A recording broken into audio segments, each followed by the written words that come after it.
This is our time. The main news at this hour. I'm Andrei Sinitsyn in the studio. Hello. The number of people killed in Kyiv due to the Russian barbaric attack has risen to 2. One of the injured died in the hospital. 12 people were wounded. Let me remind you, Russian forces struck the capital early in the morning with ballistic missiles. Rescue workers continue to deal with the aftermath of this attack in 3 districts of Kyiv. Warehouse facilities as well as residential buildings were damaged. A kindergarten in the Dnipro district of the capital was also affected. A huge crater formed near the building. The children's facility sustained serious, but not critical, damage. After some time, the kindergarten will be able to reopen, according to the staff.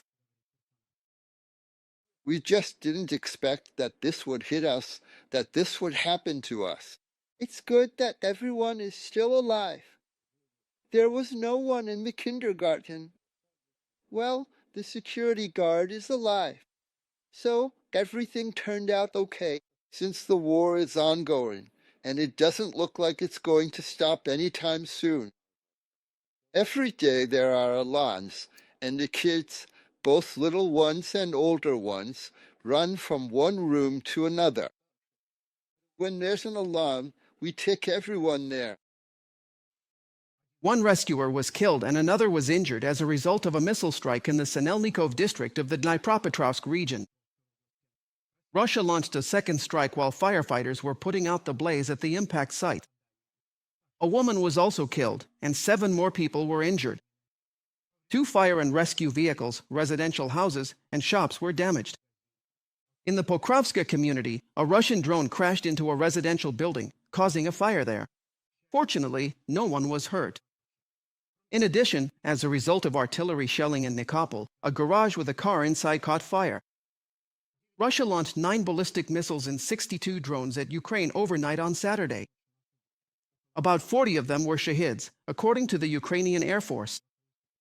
Ukrainian forces neutralized 50 drones in the north, south, and east of the country. Missile and drone strikes were recorded at 11 locations. In 4 more places, debris from downed Russian aerial targets fell.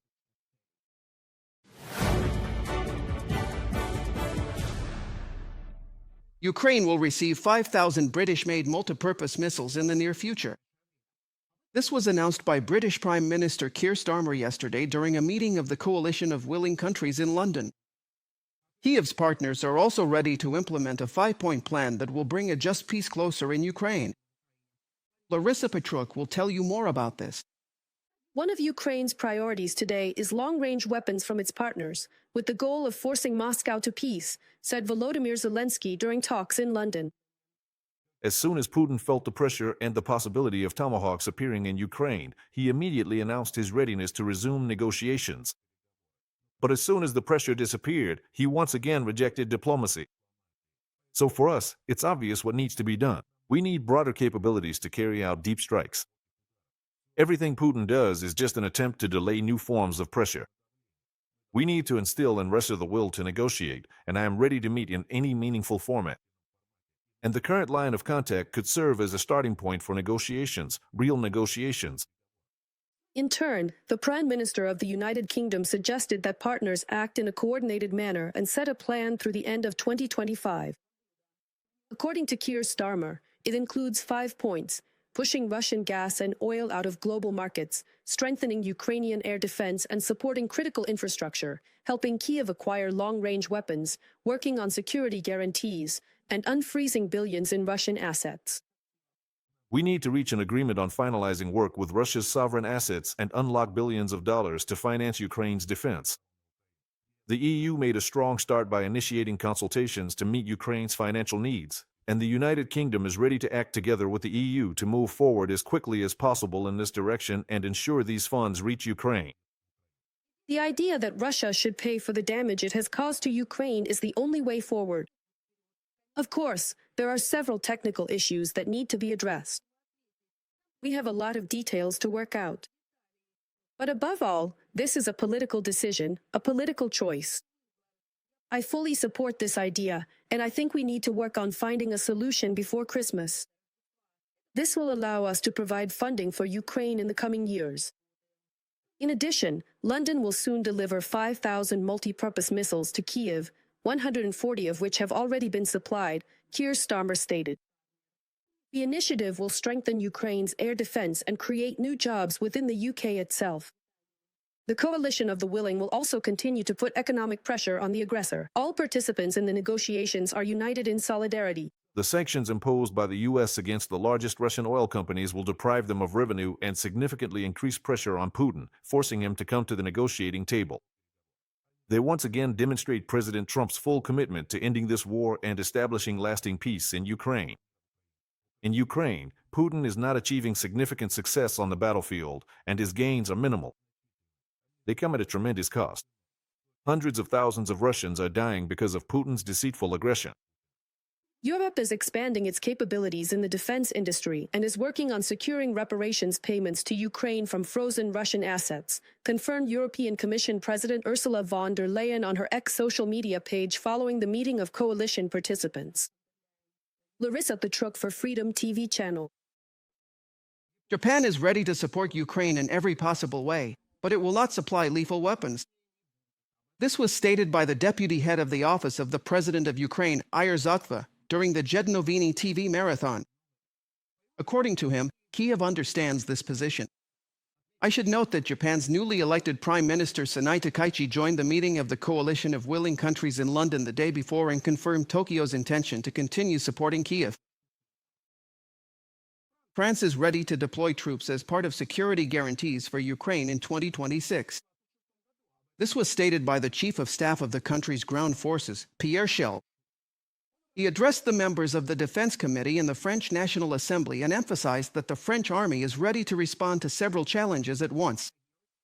I should note that the potential deployment of Western troops in Ukraine is being coordinated by the coalition of willing countries, led by France and the United Kingdom.